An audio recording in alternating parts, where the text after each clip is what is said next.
গেছে আমাদের অসম্ভব মজাদার আচারি চিকেন। সবাই বাসায় ট্রাই। আসসালামু আলাইকুম গাইস, আজকে আমরা আচারে চিকেন রান্না করব। প্রথমে আমরা 1/3 কাপ সরিষার তেল দিয়ে নিয়েছি। এখন আমরা অ্যাড করে দিয়েছি দারচিনি, এলাচ এবং শুকনা মরিচ। এটা হালকা ফ্রাই করে নিব। এখন আমরা 1 কাপ পরিমাণ পেঁয়াজ কুচি দিয়ে দিলাম। এটাকে আমরা হালকা জাঁচে ব্রাউন করে নিব।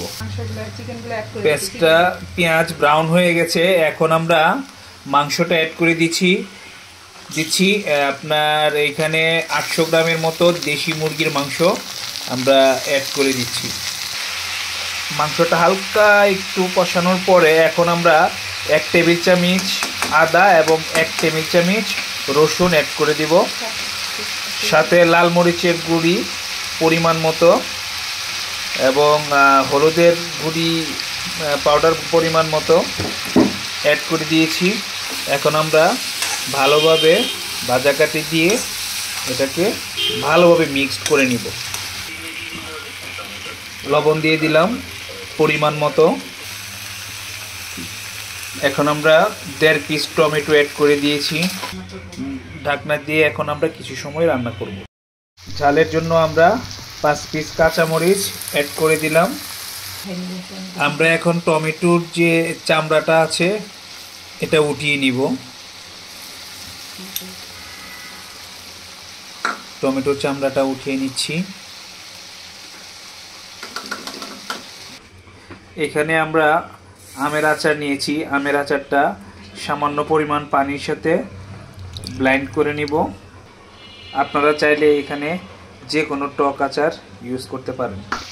আমাদের মাংস মোটামুটি কষানো হয়ে গেছে এবং এই পর্যায়ে আমরা যে আচারটা যেটা ব্লেন্ড করেছি এটা অ্যাড করে দিয়েছি। একটু ভালোভাবে নাড়াচাড়া করে দিব।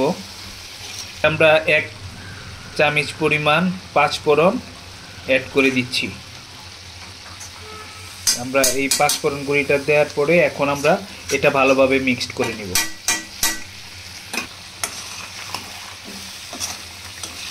এখন আমরা 1 চা চামচ পরিমাণ চিনি অ্যাড করে দিয়েছি। হালকা আছে এখন 5 মিনিট রান্না করতে হবে। এটাতে আমরা কোনো প্রকার পানি ব্যবহার করে গেছে আমাদের অসম্ভব মজাদার আচারি চিকেন। সবাই বাসায় ট্রাই করবেন।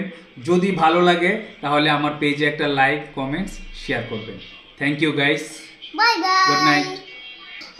গাইস আপনারা বাসায় এটা ট্রাই করবেন আর আপনারা লাইক, সাবস্ক্রাইব, কমেন্ট আর শেয়ার করে দিবেন। Bye by.